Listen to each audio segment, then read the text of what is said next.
Teks surat adalah jenis teks yang digunakan untuk berkomunikasi secara tertulis antara dua pihak atau lebih. Surat dapat digunakan untuk berbagai keperluan, seperti mengirim pesan, meminta informasi, atau mengungkapkan perasaan.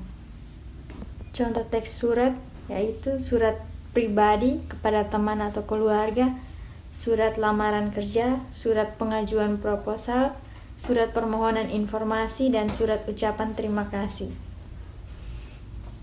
Manfaat dari teks surat yang pertama, dapat digunakan untuk berkomunikasi secara tertulis dengan orang lain. Yang kedua, dapat digunakan untuk mengirim pesan atau informasi yang penting. Yang ketiga, dapat digunakan untuk mengungkapkan perasaan atau pendapat. Yang keempat, dapat digunakan sebagai bukti tertulis.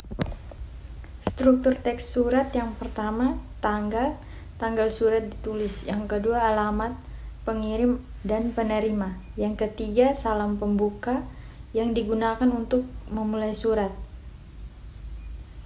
Yang keempat, isi surat yang berisi pesan atau informasi. Yang kelima, salam penutup yang digunakan untuk mengakhiri surat. Yang keenam adalah tanda tangan pengirim. Ciri kebahasaan teks surat ada 4. Yang pertama, menggunakan bahasa formal atau informal, tergantung pada tujuan dan penerimaan surat. Yang kedua, menggunakan struktur kalimat yang jelas dan efektif. Yang ketiga, menggunakan kata-kata yang tepat dan akurat. Yang keempat, menggunakan tanda baca yang benar. Yang berikut adalah pengertian dari teks eksposisi. Teks eksposisi adalah jenis teks yang digunakan untuk menjelaskan atau menggambarkan suatu topik atau isu tertentu dengan tujuan untuk memberikan informasi atau pengetahuan kepada pembaca. Teks eksposisi biasanya bersifat objektif dan tidak memihak.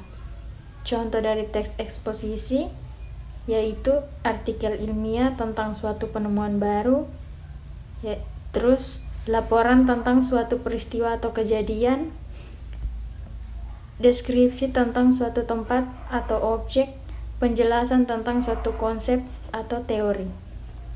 Manfaat teks eksposisi yang pertama, memberikan informasi atau pengetahuan kepada pembaca tentang suatu topik atau isu tertentu. Yang kedua, membantu pembaca memahami suatu konsep atau teori. Ketiga, meningkatkan kesadaran dan pemahaman tentang suatu isu atau masalah. Yang keempat, membantu pembaca membuat keputusan yang tepat berdasarkan informasi yang diberikan.